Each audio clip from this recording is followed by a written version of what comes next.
HOA stormed in right after I moved in, demanding my cabin land. They didn't know I'm their landlord. How does someone show up demanding land the moment a new owner moves in? And why would anyone be so confident if they didn't know who they were really dealing with? If stories like this keep you watching until the very end, subscribe and turn on notifications so you never miss the next one. What would you do if strangers arrived and claimed your property on your very first day? Now let me take you back to the moment everything started, because nothing about that day unfolded the way anyone standing there expected. I learned something important before I even finished unloading the first moving box. The loudest person on a mountain isn't always the one who owns it. The smell of fresh pine drifted through the open cabin windows while the crisp Colorado air carried the distant call of a hawk somewhere beyond the ridge. Gravel crunched beneath my boots as I carried another stack of boxes toward the porch, enjoying the kind of silence people spend a lifetime searching for. My name is Ethan Calloway, and after 20 years of building commercial properties across 3 states, I finally decided it was time to disappear from conference rooms, traffic, and endless phone calls. This cabin wasn't a vacation home. It was supposed to be the place where mornings started with coffee instead of emails and evenings ended with a wood stove instead of fluorescent office lights. The previous owner had left everything exactly as it should be, from the handmade rocking chair facing the valley to the brass key hanging beside the front door. Even the scent of cedar inside the walls felt like the house had been waiting for someone willing to appreciate it again. I had barely set my toolbox on the porch when the peaceful morning shattered beneath the sound of engines climbing the narrow road. 3 oversized SUVs rounded the final bend in a cloud of dust, stopping so close that loose gravel bounced across my driveway. Their doors swung open almost in perfect rhythm. Men carrying clipboards stepped out first. Then a woman wearing an immaculate cream-colored jacket and oversized sunglasses adjusted the cuffs on her sleeves before looking directly at me as though she had practiced this moment in a mirror. Diane Whitmore. I didn't know her name yet, but everyone else standing behind her seemed to wait for permission before taking another step. She surveyed my cabin without saying hello, without introducing herself, without asking whether I had even finished moving in. Her eyes traveled from the porch to the property line markers and finally settled on me with the confidence of someone who believed every inch of land in front of her already belonged to someone else. "You need to stop unloading," she said, her voice calm enough to sound rehearsed. "This property falls under the association's authority, and there are documents you'll need to sign before you can stay here." I looked down at the cardboard box still resting in my hands. The tape hadn't even been cut open yet. Somewhere behind me, the old wind chime hanging beneath the porch roof chimed softly as a breeze drifted through the pines. It was the only thing making any sense. One of the men unfolded a clipboard and slid a packet of papers toward me without stepping onto the porch.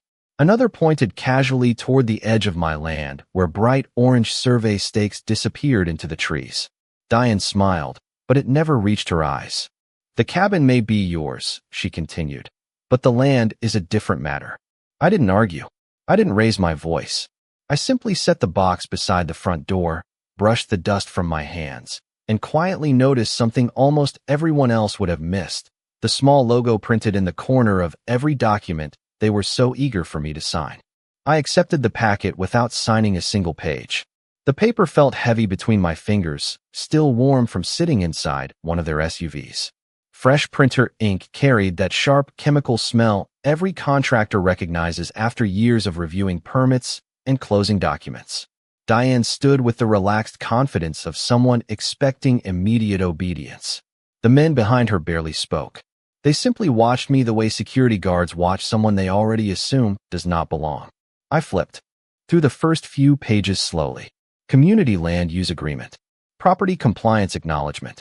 Architectural review standards. Every sheet looked polished, professionally prepared, and intentionally intimidating. I had seen documents like these for decades. Some were perfectly legitimate. Others relied more on confidence than actual authority. The trick was never reading faster. The trick was noticing what everyone else ignored. "You have until 5 o'clock, Diane said. "After that, we will begin enforcement procedures." I nodded politely as though I appreciated the warning. "I will read everything first," I answered. Her smile tightened for the first time. Apparently, that was not the response she expected. Most people either argued or signed out of panic. Doing neither seemed to confuse her. She motioned for her group to return to the vehicles, but before climbing inside, she looked back at the cabin one more time. "People move up here because they think nobody is watching," she said. "That is never how this community works." The convoy disappeared down the mountain road, leaving only settling dust and the gentle whisper of pine branches overhead. Silence returned almost instantly, but it felt different now. The mountain had not changed. Only the illusion of peace had. I carried the documents inside and set them on the old oak dining table beside my coffee mug. Sunlight poured through the front windows, illuminating tiny dust particles drifting through the room. Every board beneath my boots creaked with the familiar honesty of a well-built cabin. Nothing here felt borrowed. Nothing felt temporary. I unfolded the property survey that had come with my purchase and spread it beside the association paperwork. Boundary lines matched. Easements matched. Access road matched. Then my eyes drifted back to the tiny company logo printed in the lower corner of Diane's forms. Blackstone Ridge Property Holdings. The name sounded ordinary enough that almost nobody would question it. I recognized it immediately, although I gave no reaction. Instead, I reached into another unopened box labeled office files and removed a leather binder I had packed myself. It contained nothing dramatic, just purchase records, closing statements, lease summaries, and ownership documents accumulated over years of careful business decisions. I was not searching for proof because I doubted what I owned. I was confirming something much more interesting. Outside, another pickup truck climbed the hill and stopped near my mailbox. An older man wearing faded denim overalls stepped out carrying a homemade apple pie covered with a checkered towel. He introduced himself as Walter Green from the neighboring cabin. Before handing me the pie, he glanced nervously toward the road where Diane's convoy had disappeared. "They usually do not waste time with newcomers," he said quietly. "Looks like they made an exception for you." I smiled, thanked him for the pie, and looked once more at the small logo printed on the paperwork resting beside my coffee. Sometimes the biggest stories begin with the smallest details, and I had a feeling that little logo was about to explain far more than Diane ever intended. I spent the rest of that afternoon learning more from silence than from any conversation. The mountain breeze carried the scent of damp earth after a brief passing shower, and the tin roof answered with soft ticking sounds as the last drops dried beneath the warm sun. Every few minutes another vehicle rolled slowly past my driveway. None of them stopped. Every driver glanced toward my cabin before continuing down the winding road. They were curious, but they were also careful. Walter had not exaggerated. People here watched everything. They simply preferred not to be noticed doing it. By early evening, my mailbox held its second surprise of the day. Someone had slipped an official-looking envelope inside without using the postal service. The paper was thick, the lettering crisp, and Diane's signature appeared neatly at the bottom. According to the notice, my porch furniture violated community design standards. The truck parked beside the cabin exceeded approved parking orientation. Even the natural firewood stacked beneath the porch required prior association approval. I looked around the property and could not help smiling. The rocking chair had belonged to the previous owner for nearly 20 years. The firewood had been left neatly covered before I even purchased the place. My pickup truck sat entirely within my own gravel driveway. None of it felt accidental. Someone wanted me buried beneath paperwork before I even unpacked my kitchen dishes. The next morning, I walked the property line with a fresh cup of coffee in one hand and the original survey map folded beneath my arm. Dew soaked through the edges of my boots while morning fog drifted between towering pine trees. Every steel boundary marker remained exactly where the licensed surveyor had documented them before closing. Bright orange ribbons still fluttered gently from several stakes. Then I noticed something different near the eastern corner of the lot. Fresh wooden posts had appeared overnight, each one topped with a small sign carrying the association logo. Private community boundary. Unauthorized entry prohibited. I crouched beside one of the posts and brushed away loose soil with my fingertips. The dirt was still soft. Whoever installed them had done it only hours earlier. There was no weathering, no settled ground, no grass growing around the base. They wanted the signs to look permanent even though the earth itself had not yet accepted them. Before I could stand, another familiar sound echoed through the trees. Tires on gravel. Diane's white sport utility vehicle stopped near the entrance, followed by a maintenance truck pulling a small utility trailer loaded with replacement signs, measuring tools, and rolls of bright yellow caution tape. She stepped out wearing the same composed expression as if she had arrived to inspect property she already controlled. "I hope you received our notices," she said. "The board has decided to begin marking the official community boundaries before additional improvements are made." One worker unrolled a measuring wheel while another walked confidently toward my front yard without asking permission. I simply watched them, saying nothing. The more comfortable they became, the more details they revealed.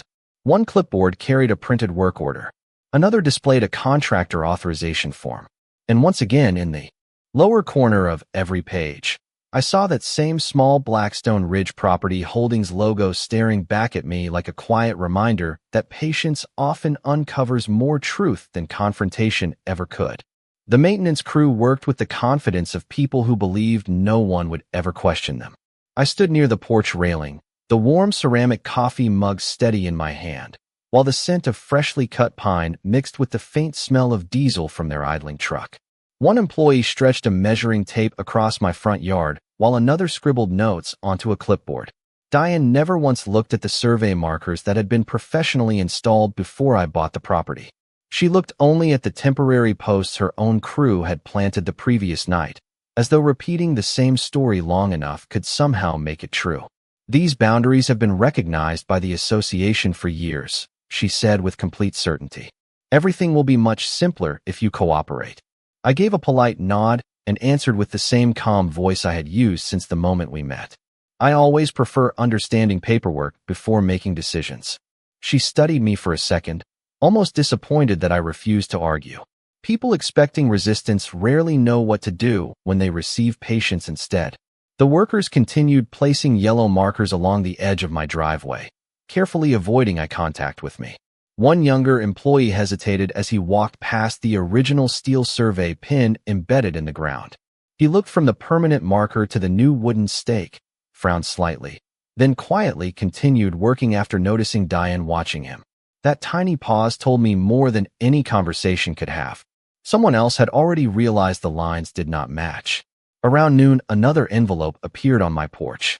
This one informed me that the association had scheduled an emergency board meeting for the following evening to address what they described as an ongoing property compliance dispute. Attached was a list of possible penalties, administrative fees, and additional inspections. The stack of papers seemed designed to overwhelm rather than inform. I placed every page into a growing folder without throwing away a single document. Every notice carried dates, signatures, and reference numbers. Every one of them also carried that familiar Blackstone Ridge Property Holdings logo in the lower corner. By late afternoon, several neighbors began slowing their vehicles near my cabin. Some offered small waves before driving away. Others simply watched from a distance. Walter eventually walked over carrying a bag of fresh peaches from his garden. He lowered his voice before speaking. "Most people give in after the second notice," he admitted. "The board counts on that. Nobody wants to spend months dealing with paperwork." I thanked him and asked a simple question. "Has anyone ever challenged where the association says the property lines are?" Walter looked toward the road to make certain nobody else was listening. "Not successfully," he replied. "Most folks assume the board already checked everything with the owners." Owners. That single word lingered in my mind long after he returned home. As evening settled over the valley, golden sunlight stretched across the porch and illuminated the leather binder resting on my dining table. I opened it beside the growing folder of association notices, comparing names, dates, parcel numbers, and corporate records one page at a time. The pattern became clearer with every document. Diane believed she was tightening the pressure with each new letter, each new meeting, and each new demand.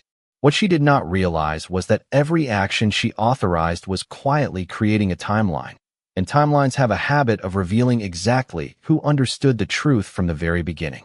The following evening arrived with the kind of quiet that makes every small sound seem louder than it really is. Wind stirred the tall pine branches above the cabin, filling the air with the clean scent of resin while the last light of sunset reflected across the mountain ridge. I locked the front door, slipped the leather binder into a weathered messenger bag, and drove the short distance to the association clubhouse. The building itself looked ordinary enough, painted in dark. green with a wide wooden porch overlooking a small pond. Several pickup trucks and sport utility vehicles already filled the parking lot. As I stepped inside, conversations softened for just a moment before picking back up again. It was obvious that news of the newcomer had spread faster than I had expected. Diane stood near the front of the meeting room arranging stacks of neatly organized folders. Behind her hung a large map of the community with colored property lines stretching across the mountainside. At first glance, everything appeared official, but I immediately noticed that the map did not match the certified survey folded inside my own binder. It was subtle, just enough to shift several boundaries without attracting attention from anyone unfamiliar with the records. A projector displayed the association logo beside another familiar image. Blackstone Ridge Property Holdings. That small emblem appeared once again, almost unnoticed by everyone except me. I took a seat near the back of the room without introducing myself. Residents whispered quietly while waiting for the meeting to begin. Some looked sympathetic. Others avoided eye contact entirely. Walter entered a few minutes later and offered nothing more than a small nod before sitting across the aisle. Diane struck a wooden gavel against the table and welcomed everyone to the emergency session. She thanked the board members for attending before explaining that the association needed to address an unexpected property compliance issue involving one of the newest residents. Although she never spoke my name, every person in the room turned toward me anyway. She walked confidently to the oversized community map and pointed toward the section where my cabin stood. Our responsibility is protecting the integrity of this neighborhood, she announced. When ownership questions arise, the board must act quickly before misunderstandings become permanent problems. Several heads nodded in agreement. She continued presenting enlarged copies of diagrams, maintenance records, and internal memorandums as though the outcome had already been decided before anyone entered the room. Then she held up a packet identical to the one she had handed me on moving day. These documents were delivered in good faith, she said. Unfortunately, cooperation has not yet occurred. I remained completely silent. Instead, I opened my notebook and calmly wrote down the exact time, every statement she made, and each document displayed on the projector. The board interpreted my silence as uncertainty. Diane interpreted it as surrender. Neither interpretation was correct. Toward the end of the presentation, she smiled with unmistakable confidence before making one final announcement that seemed to satisfy everyone seated beside her. Tomorrow morning, she declared, our contractors will begin placing permanent boundary markers according to the association records. Around the room, quiet applause followed. I simply closed my notebook, glanced one more time at the company logo glowing on the projection screen, and realized they were no longer relying on assumptions. They were now creating official records, and every new record brought them one step closer to uncovering a truth they had completely failed to recognize. The next morning, the mountain woke beneath a blanket of low clouds, and the cool air carried the earthy smell of damp pine needles across the property. I stepped onto the porch with a steaming mug of coffee, just as another convoy of association vehicles climbed the winding road. This time they were not carrying temporary stakes. They had concrete footings, permanent metal markers, surveying equipment, and thick folders stacked neatly inside the lead truck. Diane stepped out first, dressed as confidently as ever, greeting the crew with the relaxed smile of someone convinced the hardest part was already over. Today we make everything official, she announced while one of the workers unloaded a bright orange transit tripod near the driveway. I remained exactly where I was, leaning lightly against the porch railing, saying nothing more than a polite good morning. My silence seemed to reassure her. She mistook patience for surrender once again. Within minutes, the crew spread across the edge of my property. One man measured distances, while another compared handwritten notes with a printed site map. I noticed something interesting almost immediately. The older survey technician frowned twice while checking the coordinates. He quietly recalculated the numbers before glancing toward Diane. She walked over, looked at his clipboard for only a second, then shook her head and tapped the association map instead. He hesitated, nodded reluctantly, and continued following her instructions. That brief exchange told me everything I needed to know. Someone on her own team had already discovered the measurements did not agree with the official survey. They simply were not allowed to say so. I took out my phone, not to argue or record dramatic videos, but to photograph every marker, every measurement, every document left visible on truck dashboards, and every serial number printed on the surveying equipment. Dates, times, locations, tiny details. They often become the strongest evidence later because they never depend on memory. Walter walked over from his cabin carrying a small folding chair and quietly sat near the edge of his driveway, as though watching an ordinary neighborhood project. Before long, two more neighbors appeared on nearby porches. Nobody interrupted the crew. Nobody challenged Diane. They simply watched. The atmosphere felt strangely different from the previous days. Curiosity had begun replacing certainty. As the crew prepared to install the first permanent metal marker, a younger employee approached Diane holding another folder. Even from where I stood, I recognized the familiar Blackstone Ridge Property Holdings logo stamped across its cover. He pointed toward a paragraph inside the packet and asked something too quietly for me to hear. Diane accepted the folder, scanned the page, and for the first time since arriving, her confident expression flickered. It lasted only a heartbeat before she closed the folder and handed it back with a firm shake of her head. "Keep moving," she said loudly enough for everyone nearby to hear. "The board has already approved everything." The employee obeyed, but he no longer looked convinced. I lowered my coffee mug onto the porch railing and opened my own leather binder. The matching document rested exactly where I expected it to be, protected inside a clear plastic sleeve that had not been opened in years. I did not remove it. Not yet. Some truths become far more powerful when the other side finishes building its entire case before discovering the foundation has belonged to someone else all along. The mountain grew unusually quiet after the survey crew packed away their equipment, as if even the forest was waiting to see what would happen next. The smell of damp cedar lingered around the porch while a cool breeze carried the faint sound of wind chimes from somewhere farther down the ridge. I remained outside with my leather binder resting on the small table beside my untouched coffee. The fresh metal boundary marker stood firmly in the ground near my driveway, reflecting the afternoon sunlight like a trophy. Diane seemed pleased with herself. Before leaving, she walked over one final time and folded her sunglasses onto the front of her jacket. "You still have an opportunity to resolve this without making things more complicated," she said. "Once the board files today's survey, everything becomes part of the official record." I smiled politely.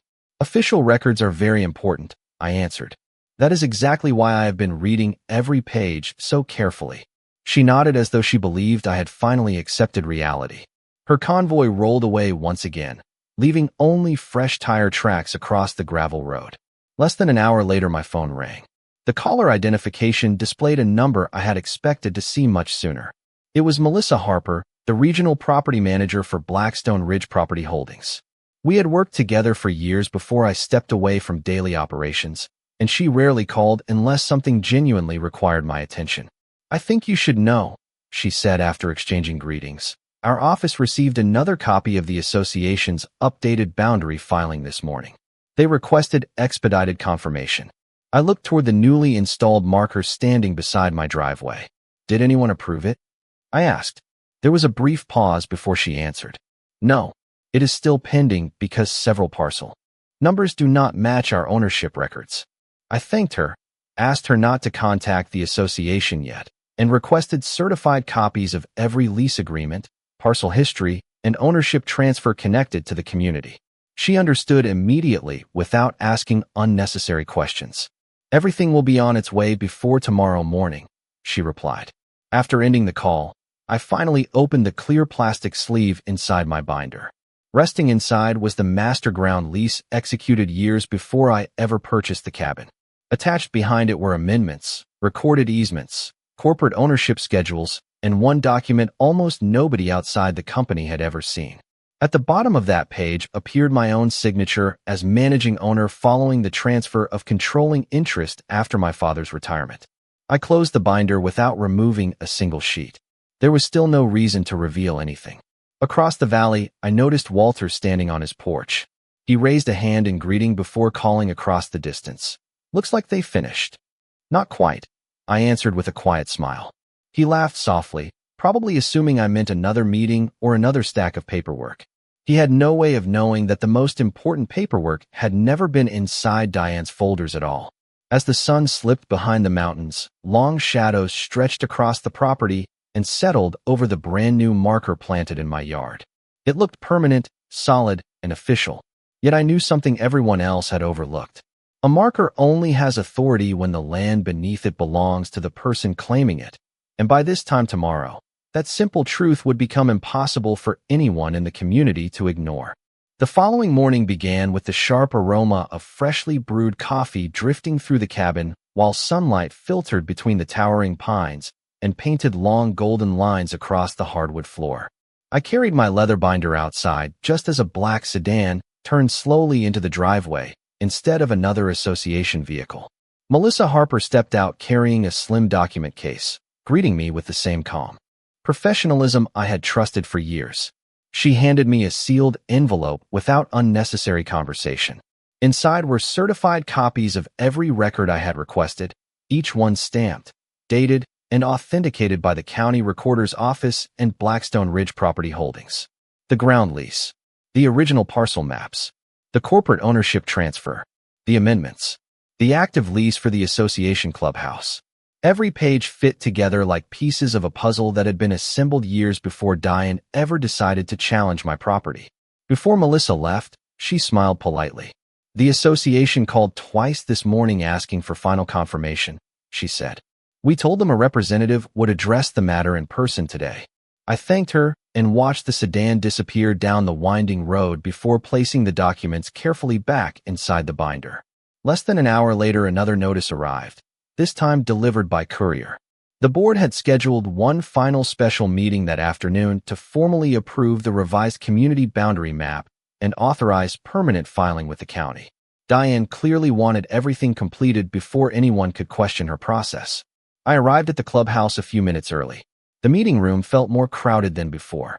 Residents filled nearly every chair, whispering quietly as board members organized thick stacks of paperwork across the front table. The oversized community map remained displayed behind Diane, complete with the newly adjusted property lines. She welcomed everyone confidently before announcing that the board had completed its investigation and was prepared to finalize all remaining documents. One by one, members signed approval forms while the secretary organized packets into neat piles. Every signature added another layer of certainty to Diane's expression. When she finally invited comments from affected property owners, the room became perfectly still. I stood, picked up my leather binder, and walked calmly toward the front without raising my voice. Diane folded her hands together and offered a practiced smile. "If you are ready to cooperate," she said, "we can conclude this quickly." I placed my binder on the table and opened it beside her documents. The familiar Blackstone Ridge Property Holdings logo appeared on my certified records exactly as it had appeared on every page the association had shown for days. Several board members leaned forward immediately. They recognized the logo but not the documents beneath it. I slid the certified ground lease across the table first, followed by the recorded parcel ownership schedule, then the active commercial lease identifying the tenant occupying the association clubhouse. Finally, I placed the last page in front of Diane. Her eyes stopped moving. The room remained completely silent except for the faint hum of the projector overhead. She looked from the lease agreement to the ownership schedule, then to the signature recorded on the final transfer document. Slowly, almost unwillingly, her gaze lifted toward me. For the first time since I arrived in the community, the confidence that had carried every meeting, every notice, and every demand quietly disappeared, replaced by the unmistakable realization that the records she had relied upon had been pointing toward the truth from the very beginning. No one spoke for several long seconds. The projector continued humming softly behind Diane, while the afternoon sunlight streamed through the clubhouse windows, illuminating the certified documents spread across the table. I could almost hear every page settling as the silence grew heavier. Diane picked up the ground lease first, then the ownership schedule, carefully comparing the parcel numbers with the enlarged community map hanging on the wall behind her. One board member quietly removed his reading glasses, leaned closer, and began turning pages much more slowly than before. Another reached for the association's own lease agreement and stopped the moment he saw the matching Blackstone Ridge Property Holdings logo printed in exactly the same place. The room no longer felt like a meeting. It felt like a room full of people discovering they had overlooked the most obvious detail from the very beginning. Diane finally looked directly at me. "You own Blackstone Ridge Property Holdings?" she asked, her confident tone replaced by genuine uncertainty. I answered with the same calm voice I had used since the first day she arrived at my cabin. "I became the managing owner after my father retired. The company owns the land beneath this cabin, the parcel records your board challenged, and the commercial property your association leases for this clubhouse." Nobody interrupted. Nobody questioned the documents. Every certified record was already sitting on the table for anyone to verify. The younger survey technician who had hesitated the previous day quietly nodded to himself from the back of the room. He had seen the numbers before anyone else, but had not been given permission to trust them. One board member cleared his throat before asking the association attorney to review the documents immediately. The attorney spent several minutes reading every page before carefully closing the binder. "The ownership records are valid," he said. "The parcel descriptions match the county filings, and the lease agreement identifies Mr. Calloway's company as the current landlord of this facility." A quiet wave of disbelief moved through the room. Walter smiled from the second row, not because anyone had lost, but because the truth had finally become impossible to ignore. Diane slowly lowered herself into her chair. The certainty that had fueled every notice, every meeting, and every demand had disappeared completely. The board voted to suspend the boundary filing before it could be recorded, withdraw every compliance notice issued against my property, and commission an independent license survey to correct the community records. A written apology followed several days later, along with confirmation that the temporary markers had been removed and the original certified boundaries restored. I never asked for anyone to lose a position or face public embarrassment. I simply wanted the records to reflect reality. A few weeks later, I sat once again on the same porch where this entire story had begun. The scent of cedar drifted through the cool evening air while the old wind chime echoed gently above my head. The rocking chair remained exactly where the previous owner had left it. My coffee tasted better than ever because there was finally nothing left to prove. Sometimes people believe authority belongs to the loudest voice in the room. My experience taught me something entirely different. Real authority lives in patience, honest records, and the quiet confidence to let the truth arrive on its own schedule. Justice never needed me to raise my voice. It only needed the right paperwork to be opened at the right moment.